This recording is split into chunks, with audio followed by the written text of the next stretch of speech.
We got up early this morning to go down and have our vaccinations, and we drove down, and halfway down I decided to read the invitation properly, and near the bottom it says that the winter campaign for flu jabs doesn't start till the 15th of October.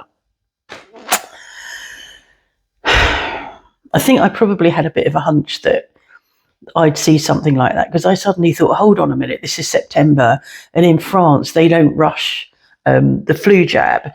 They prefer to wait a bit later so that it takes you further into the season, through to the next year. So we carried on down, because I said, well, you never know, they might give us the COVID jab. Parked in the car park, and it's up the top of a hill in front of a church in Memorion, the car parking, and then quite steep steps. They are steep steps, down to the top of the hill where the pharmacy sits. And there's an elevator there. I think it's new. I haven't seen it before, but there's an elevator, and I went, I'm going to get in the elevator because I'm not good on steps. And so it said elevator in service. So in we got in the elevator, went down, it's like just down one level, and came out into a bloody toilet. It's like, which had been misused, as you can imagine, people peeing in corners. And the door out, which wasn't obviously a door, it was a shutter that you could see through, but that was closed, so you couldn't get out. So we had to get back in the lift, come back up, and then come down the steps, which was a bit precarious. In fact, I was more precarious going back up than I was going down. So we went into the pharmacy, and I handed over the invitations and said, we've got an appointment, and he looked at it and he said, it doesn't start till the 15th of October. I went, I know. What about COVID? He went off to ask his colleague, came back, that doesn't start till the 15th of October either. So we came home. So that was a wasted journey, wasted time getting up earlier than we might normally. And neither of us slept very well. So it was so we've sort of dragged around all morning. I have anyway, I know I have. I got a message from the woman coming to pick up the chandelier today, saying, I saw it come up and I thought, oh no, now what? No, my husband's got an appointment. Can we come at 1:00? Yes, that's fine. But I start then to think about that none of us really know what someone else is living with. None of us know why that might be a problem. None of us know why she couldn't come yesterday or didn't come yesterday. And I started to think, well, it's typical of Mark and I, actually. We're really quite kind, and we allow latitude, and we assume that people are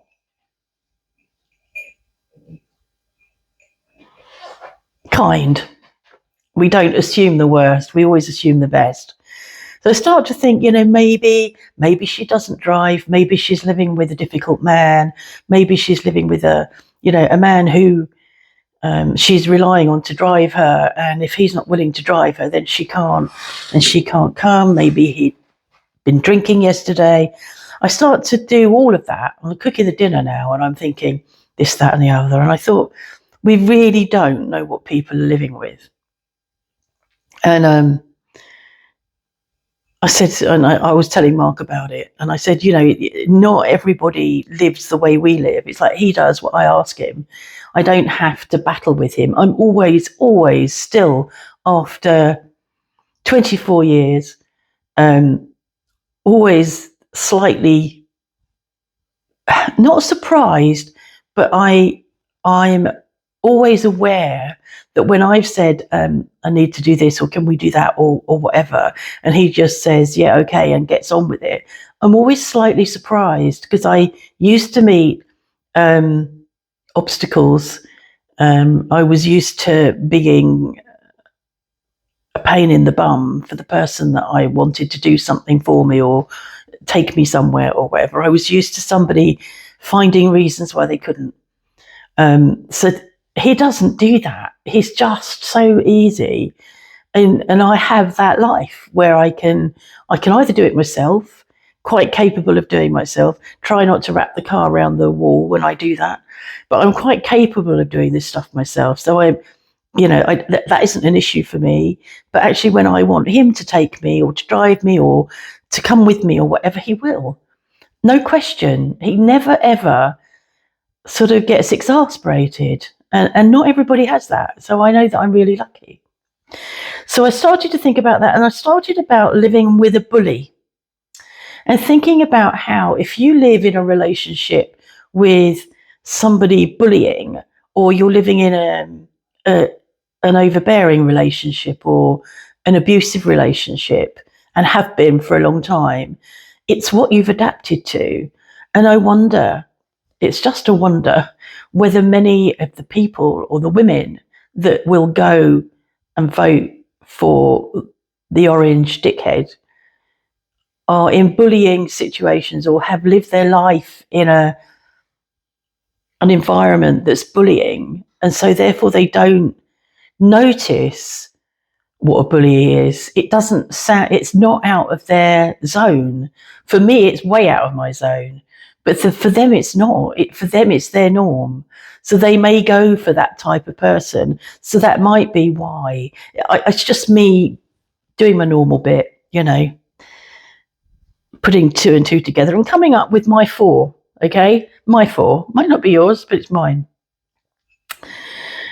So that's that. And the other thing, Linda, you talk about books and Kindles, and there was a time back in probably about 2012, 13, when I would have insisted I'd never have a Kindle. There's no way I'm going to have a Kindle. I love my books, and I can't love them now, but we've got a lot of books, but I can't handle books now.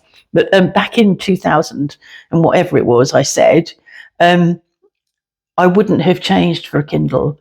And then I say then, I'd had it for years before I really struggled with it, and I'd got carpal tunnel syndrome, and I couldn't hold a book, and I was looking at all different ways that I could hold a book, and I purchased a plastic thing that slips round the pages one side and the pages the other, and that, but even that was difficult to manipulate. Wasn't really very good. It just wasn't comfortable, and I couldn't. And I think one of the last books I read in book form was Pillars of the Earth, which is that thick, and it was a real struggle. I think that's when I bought the plastic thing that didn't really work. So I think the other thing for me back then was that when we came here to France, our income was a lot smaller than it is now. The interest rate when we came, the exchange rate when we came, was pretty good. So we were doing quite well for the first 18 months. And then the exchange rate really, really plummeted. So the only way that I could afford to read was to go to one of the charity shops. There's one 40 minutes away, and now there's one an hour and 10 away, who sell books for €1, which is great, and lots of books. They've got lots of books. People are always donating books. So that was the only way I could afford to read, was to go and get a few books from a charity shop, because I couldn't afford to buy books and send them to me here. And Linda, you were talking about going into shops and looking at the covers. That's one thing I really missed when we came here, was we would, on a Saturday, when we were living in Devon or when we were living in Canterbury, on a Saturday we'd go shopping, and we would always be browsing in Waterstones and in Smiths and looking at the books and picking up books. There's nothing like it, is there, than seeing a book that you think you might like and picking it up and reading the back and just handling it. That there's a real pleasure in that I no longer have. And I no longer go for it now. So when we travel and when we're over in the UK, he'll go in a bookshop, and I'm not really bothered now because I can't really hold a book, so I don't bother. So I had carpal tunnel syndrome, which got worse and bad enough for me not to be able to handle books, and finally succumbed to a Kindle, and haven't really looked back. And then obviously, as years have gone by, with rheumatoid arthritis, handling a book would be very, very difficult now. I sort of, even holding my Kindle some days is not easy.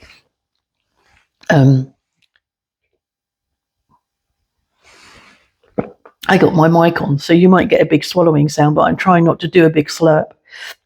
So yeah, that is one thing I really miss, being able to wander around and browse in a bookshop. So now when I need something to read, I have to do a bit more. It's a bit harder because I don't know where to begin. So I often will enjoy reading something by a certain author, and then I will go and look and see what else they've written, and perhaps look at their stuff. Sometimes Amazon will throw you up stuff that you might like, and sometimes I think, okay, but it's touch and go, really. But yeah, I really like the Kindle. I'm probably on my third Kindle now. I had one of the original Kindles, and then they gradually got smaller and lighter, and then eventually I bought one, several years old now, which is backlit. I can't remember what it's called now, but it's backlit, so you don't need a light on. You can read it in the dark. And Mark's got the same. His is backlit. But excuse me, you can probably hear that on the microphone. He likes to read books, and he's got hundreds of books. So he will pick up books sometimes and read those. But he's reading his Kindle at the moment because the book that I have just finished and he's still reading is on Kindle. So I've finished that book, and as I said I started again, and it's really good because it's making me think, oh, I was going to do that. In the first part of the book, the protagonist meets a young E.M. Forster before he's written anything, and he is the author of A Room with a View, and she meets him. And now I'm rereading it, I'm remembering that, and it's made me remember to go, and I've gone and ordered that and downloaded that to my Kindle. I think I've seen the film, but I don't actually think I've read the book.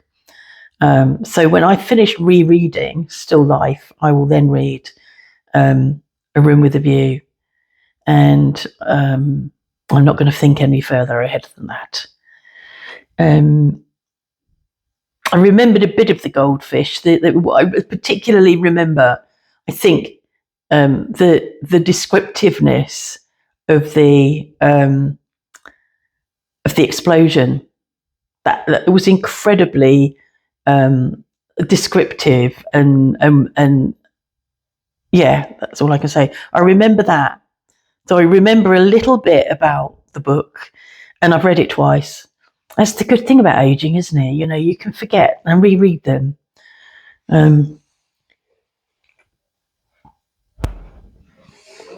It's dull here today. We haven't had storms. We've had showers.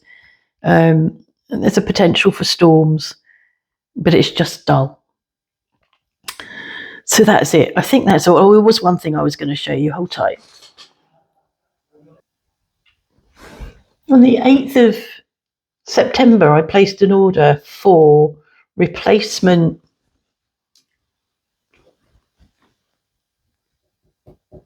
things for my light pen for my tablet. Tiny little package on the 8th of September, and I'm still waiting and still waiting. And there's a whole long list of stuff. And eventually they've said to me, your collie hasn't arrived. That's not what that's saying. That says it's reached. It looks like it's reached none. I think I might actually get it tomorrow, but because I haven't received it, I've received a £5 credit for the delay. Well, I don't know what they're crediting because I don't fucking want to use these delivery people again. But because I was waiting and waiting and waiting, and my light pen was getting scratchier and scratchier, I ordered a new light pen, which will probably be delivered tomorrow as well. I just thought, I can't wait for this to just... How many days is that? What is it? It's the 23rd today. Yeah, it's bloody ridiculous. So I've ordered a new light pen. So I'm going to have 2 light pens and several spare nibs. But as Mark would say, you're worth it. I did a list. I think that's it. And that is all. And I don't know what I've done with you now, but you'll be all right like that. Okay. Thanks for watching.